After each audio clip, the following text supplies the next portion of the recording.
नमस्कार दोस्तों, स्वागत है आपका हमारी RSIT पॉइंट की क्लास में। दोस्तों आज 28 जनवरी का जो आंसर की है वो आपके लिए लेके आया हूँ।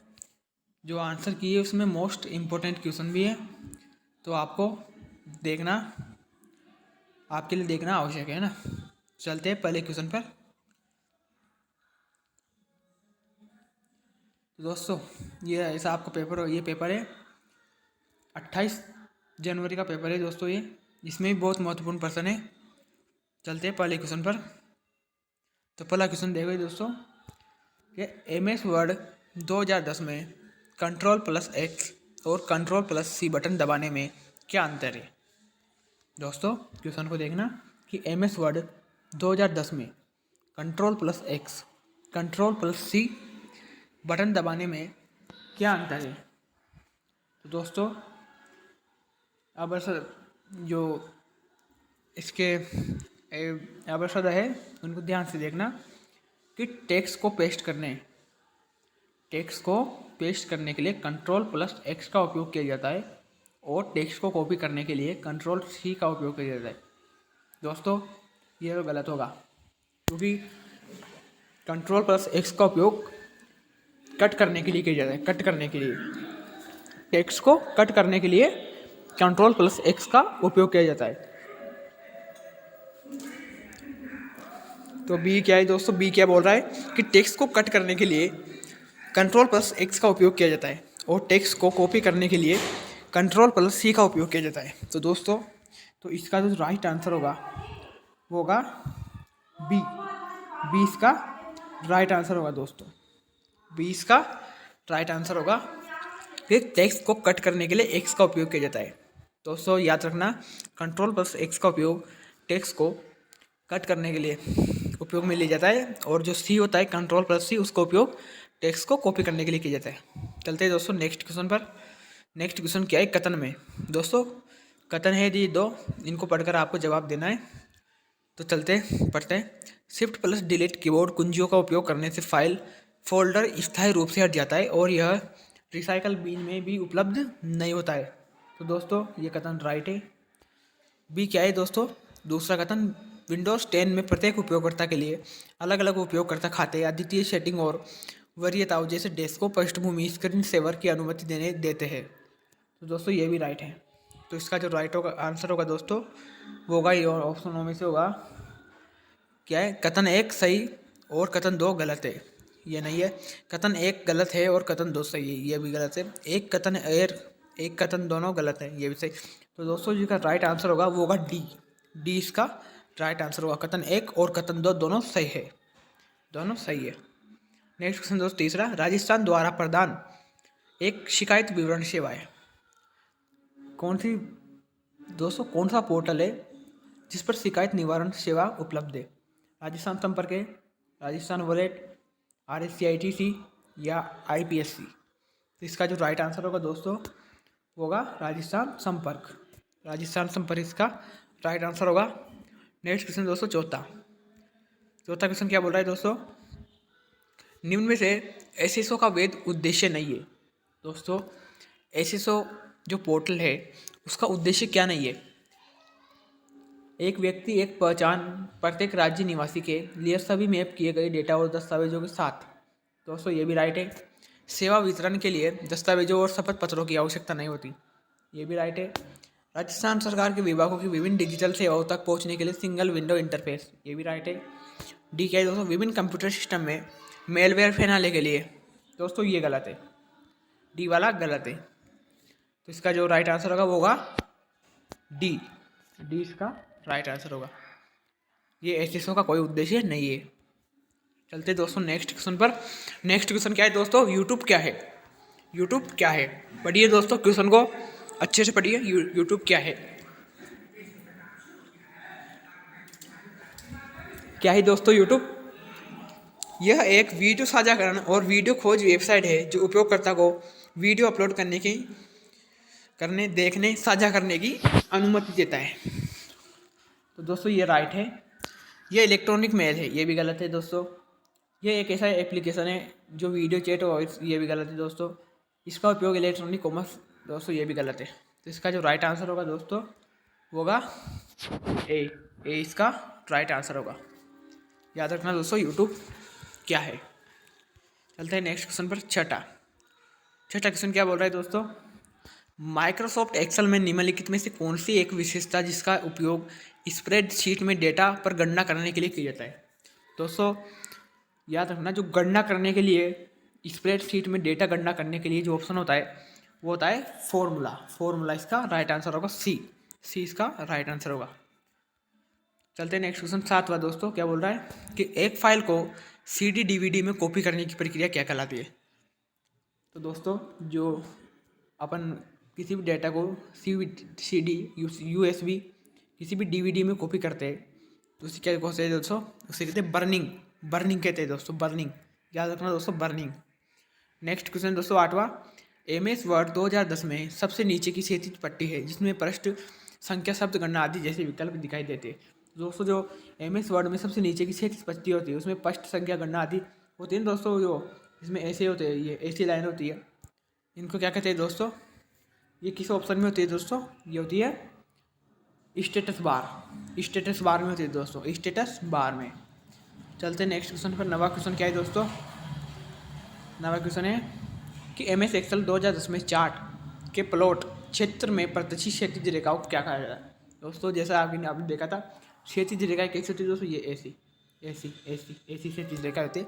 तो इनका क्या बोलते हैं दोस्तों, इनको बोलते हैं ग्रिड लाइन। डी इसका राइट आंसर होगा, ग्रिड लाइन।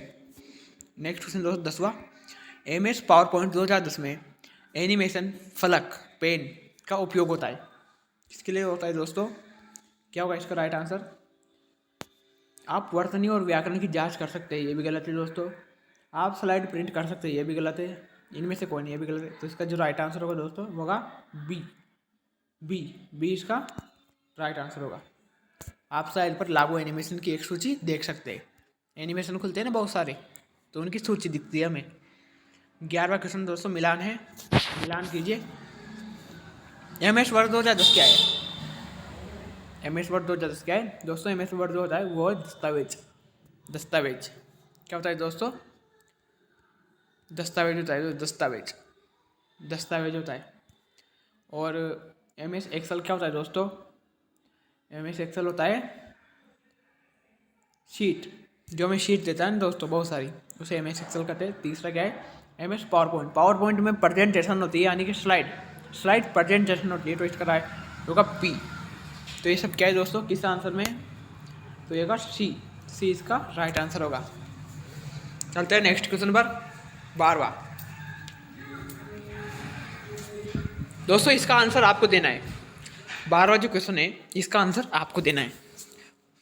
ये क्वेश्चन आपने बहुत सी बार पढ़ा होगा कि हॉटस्पॉट इंटरनेट कनेक्टिविटी के लिए किस कनेक्टिविटी की आवश्यकता होती है। तो दोस्तों क्या वाईफाई की होती है, इंफ्रानेट की होती है, इंडक्शन की होती है, या ऐसे भी। तो इसका जो राइट आंसर होगा दोस्तों वो होगा वाईफाई इसका राइट आंसर होगा। चलते हैं नेक्स्ट क्वेश्चन में। 13वां क्या है दोस्तों, मिलान करनी है कि नीचे दी गई तालिका में सही मिलान का विकल्प चयन कीजिए। तो दोस्तों जो इनपुट डिवाइस क्या है दोस्तों, ये है ट्रैक बॉल, माइक्रोफोन, कीबोर्ड, ये इनपुट डिवाइस है। आउटपुट क्या है दोस्तों, आउटपुट ये है मॉनिटर, प्रिंटर, हेडफोन। और जो स्टोरेज डिवाइस है वो है हार्ड डिस्क। तो पहले में पी, दूसरे में हार और तीसरे में क्यू, पी हार क्यू। तो दोस्तों इसका जो राइट आंसर होगा वो होगा सी इसका राइट आंसर होगा। चलते हैं नेक्स्ट क्वेश्चन पर। 14वां, ई मित्र पोर्टल के माध्यम से निम्नलिखित में से कौन से दस्तावेज के लिए आवेदन किया जा सकता है। आधार कार्ड, मतदान पत्र, ड्राइविंग लाइसेंस, या ये सभी। तो इसका जो राइट आंसर होगा दोस्तों होगा ये सभी के लिए आप ई मित्र पे आवेदन कर सकते हैं। चलते हैं दोस्तों नेक्स्ट क्वेश्चन पर। 15वां क्वेश्चन क्या है दोस्तों, OCR प्रौद्योगिकी का मुख्य उद्देश्य क्या है। जो दोस्तों OCR होता है ऑप्टिकल कटर राइटर। तो दोस्तों इसका जो हाथों द्वारा लिखी गई है फाट मशीन को उसे मशीन पठनीय में बदलता है, यानी कि पृष्ठ में बदल देता है। तो इसका जो राइट आंसर होगा दोस्तों वो होगा ए इसका राइट आंसर होगा। 16वां क्वेश्चन क्या है दोस्तों, मॉक पोर्टल का प्रमुख उद्देश्य क्या है। मॉक पोर्टल का प्रमुख उद्देश्य क्या है दोस्तों, एडक्स है, कोर्सेरा है, यूडेसिटी है, या ये सभी। तो इसका जो राइट आंसर होगा दोस्तों होगा डी, ये सभी। ये सभी मॉक पोर्टल का प्रमुख उद्देश्य है। दोस्तों मॉक की फुल फॉर्म क्या है? मॉक की फुल फॉर्म क्या है दोस्तों? मॉक की फुल फॉर्म है massive online open course. Massive online open course. Next question क्या है दोस्तों? 16वां। निम्नलिखित में से कौन सी एक सामान्य फिशिंग तकनीक है जिसका उपयोग विश्वसनीय एंटिटी को अनुकरण करने के लिए किया जाता है? तो इसका जो राइट आंसर होगा दोस्तों ए इसका राइट आंसर होगा स्पूफिंग। स्पूफिंग।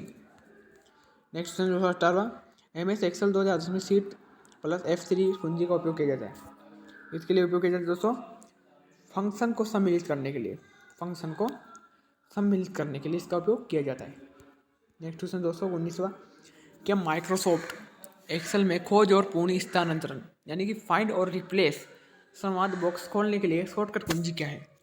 तो इसका जो राइट आंसर होगा वो दोस्तों होगा बी, Ctrl+H। इससे अपन किसी भी शब्द को फाइंड कर सकते हैं, ढूंढ सकते हैं या रिप्लेस बदल सकते हैं। 20वां क्वेश्चन दोस्तों। माइक्रोसॉफ्ट आउटलुक में नए कैलेंडर अपॉइंटमेंट बनाने के लिए कौन सी शॉर्टकट कुंजी का उपयोग किया जाता है? इसका जो राइट आंसर होगा दोस्तों वो होगा Ctrl+Shift+A। इसका राइट आंसर होगा। नेक्स्ट क्वेश्चन दोस्तों 21वां। माइक्रोसॉफ्ट पावर पॉइंट में आखिरी क्रिया को पूर्ण करने के लिए कौन सी कुंजी शॉर्टकट की? दोस्तों आखिरी क्रिया को पूर्ण करने के लिए अंडो पर क्लिक करते हैं। अंडो की शॉर्टकट की क्या है दोस्तों? Ctrl+Z। Ctrl+Z क्या होता है दोस्तों? इससे क्या होता है? टेक्स्ट अंडो हो जाता है। अंडो। 22वां क्वेश्चन दोस्तों। माइक्रोसॉफ्ट एक्सेल में नई वर्कशीट डालने के लिए कौन सी शॉर्टकट कुंजी का उपयोग किया जाता है? नई वर्कशीट डालने के लिए दोस्तों Ctrl+N का उपयोग किया जाता है। Ctrl+N का। नेक्स्ट क्वेश्चन दोस्तों 23वां। कि माइक्रोसॉफ्ट पावर पॉइंट में चयनित स्लाइड की नकल बनाने के लिए कौन सी शॉर्टकट कुंजी चाहिए? तो दोस्तों डुप्लीकेट यानी कि Ctrl+D। डुप्लीकेट बनाने के लिए Ctrl+D कुंजी का उपयोग किया जाता है। नेक्स्ट क्वेश्चन 24वां। माइक्रोसॉफ्ट एक्सेल में सक्रिय सेल के पूरे स्तंभ को चयनित करने के लिए कौन सी शॉर्टकट की है? जिससे अपन पूरे जो टेक्स्ट है उसको अपन कॉपी कर सकते हैं। तो इसका जो राइट आंसर होगा वो Ctrl+Spacebar। इसका राइट आंसर होगा। नेक्स्ट क्वेश्चन दोस्तों 25वां। माइक्रोसॉफ्ट एक्सेल में सेव अस संवाद बॉक्स खोलने के लिए कौन सी शॉर्टकट कुंजी चाहिए? दोस्तों किसी भी डॉक्यूमेंट को अगर अपन सेव करना चाहते हैं तो उसके लिए Ctrl+S का उपयोग कर दे। Ctrl+S का। 26वां क्वेश्चन दोस्तों। माइक्रोसॉफ्ट वर्ड 2010 में दस्तावेज के लिए डिफ़ॉल्ट फाइल एक्सटेंट कौन सी है? तो दोस्तों जो माइक्रोसॉफ्ट वर्ड 2010 है उसके लिए डॉक्स DOCX का प्रयोग किया जाता है। इस फाइल से एक्सटेंशन नेम खुलता है, एक्सटेंशन नेम। नेक्स्ट क्वेश्चन 27वां। एक्सेल 2010 में दो डेटा के शीट में बीच में संबंध दिखाने के लिए कौन सी चार्ट का प्रयोग किया जाता है? तो इसका जो राइट आंसर होगा दोस्तों होगा बार चार्ट। दो स्तंभों के बीच संबंध दिखाने के लिए। 28वां क्वेश्चन दोस्तों। एक्सेल 2010 में एक बड़े वर्कशीट को स्क्रॉल करते समय शीर्ष पंक्ति और बाई स्तंभ को दृश्यमान रखने के लिए आप कैसे फ्रीज पेन का उपयोग करते हैं? क्यों करते हैं दोस्तों फ्रीज पेन का उपयोग? कि पंक्ति और स्तंभ का चयन कीजिए, फिर व्यू टैब में तहत फ्रीज पर क्लिक कीजिए। व्यू टैब में तहत स्प्लिट के विकल्पों का उपयोग कीजिए, ये भी गलत है। पंक्ति और स्तंभ हेडर फुटर, ये भी गलत है। चयनित सेल्स को फ्रीज करने के लिए, ये भी गलत है दोस्तों। तो इसका जो राइट आंसर होगा दोस्तों होगा ए इसका राइट आंसर होगा। नेक्स्ट क्वेश्चन दोस्तों क्या है? 29वां। पावर पॉइंट 2010 में आपको अपना प्रस्तुति ऑनलाइन प्रसारित करने और दूसरों के साथ एक लिंक साझा करने के लिए अनुमति देने वाली सुविधा कौन सी है? कौन सी दोस्तों? प्रेजेंटेशन रिव्यू, ब्रॉडकास्ट, ऑनलाइन साझा या वेब इंटरैक्टिव? तो इसका जो राइट आंसर होगा दोस्तों होगा ब्रॉडकास्ट करेंगे ना आप तो सबको दिखेगा। आप किसी भी कनेक्शन पर दूसरों के साथ लिंक साझा करने के लिए आप ब्रॉडकास्ट का उपयोग करेंगे। 30वां क्वेश्चन दोस्तों। पावर पॉइंट में 2010 में रिबन स्लाइड जोड़ने, हटाने और स्वरूपित करने के लिए आदेश देने वाला कौन सा टैब है? तो इसका जो राइट आंसर होगा दोस्तों होगा होम इसका राइट आंसर होगा। नेक्स्ट क्वेश्चन दोस्तों 31वां। प्रेजेंटेशन स्लाइड को शुरू करने के लिए दोस्तों याद रखना, प्रेजेंटेशन स्लाइड को शुरू करने के लिए F5 कुंजी दबाइए। F5 कुंजी का प्रयोग करते हैं अपन प्रेजेंटेशन को चलाने के लिए। सॉरी दोस्तों, आपने B1 नहीं पढ़ा, स्लाइड फ्रॉम मेन्यू में वी को विकल्प का चयन कीजिए। तो दोस्तों ये भी राइट है और ये भी राइट है, तो इसका जो राइट आंसर होगा दोस्तों वो होगा डी। डी विकल्प ए और बी का चयन कीजिए, ये दोनों राइट है। 32वां क्वेश्चन दोस्तों, एक सर्च इंजन द्वारा सूचना को खोजने के लिए किसका उपयोग किया जाता है? किसका उपयोग किया जाता है दोस्तों? वेब क्राउलिंग, इंडेक्सिंग, सर्चिंग या ये सभी? इसका जो राइट आंसर होगा दोस्तों वो होगा ये सभी। ये सभी इसका राइट आंसर होगा। नेक्स्ट क्वेश्चन दोस्तों 33वां, कंप्यूटर को ऑन करने की प्रक्रिया क्या कहलाती है? दोस्तों बहुत सी बार ये आ चुका है एग्जाम में कि कंप्यूटर को ऑन करने की प्रक्रिया क्या कहलाती है? क्या कहलाती है दोस्तों? बूटिंग। बूटिंग कहते हैं दोस्तों कंप्यूटर की। बूटिंग कितने प्रकार की होती है दोस्तों? बूटिंग 2 प्रकार की होती है। तो दोस्तों 34वां क्वेश्चन क्या है कि निम्नलिखित में से कौन सा एक इनपुट डिवाइस का उदाहरण है? इनपुट डिवाइस कौन सा है दोस्तों? स्कैनर, प्रोजेक्टर, स्पीकर या प्रिंटर? दोस्तों स्पीकर भी एक आउटपुट डिवाइस है, ये भी नहीं है। प्रिंटर भी एक आउटपुट डिवाइस है, ये भी नहीं है। प्रोजेक्टर भी एक आउटपुट डिवाइस है। तो इसका जो राइट आंसर होगा दोस्तों वो होगा स्कैनर। स्कैनर इसका राइट आंसर होगा। नेक्स्ट क्वेश्चन दोस्तों 35वां, OTP का उपयोग सुरक्षित ऑनलाइन लेन देन के लिए अतिरिक्त सुरक्षा सुविधाओं में से एक के रूप में किया जाता है। OTP का पूर्ण रूप क्या है? तो दोस्तों जो OTP का पूर्ण रूप है वो है one time password. One time password. One time password इसका राइट आंसर होगा दोस्तों, वन टाइम पासवर्ड। धन्यवाद दोस्तों। आपकी जो अगली बार मैं क्लास लेके आऊँगा वो होगी शाम को। शाम को अगली बार आपकी क्लास होगी, तो वीडियो को लाइक करना, चैनल को सब्सक्राइब करना। तो चलते हैं, मिलते हैं अगले वीडियो में।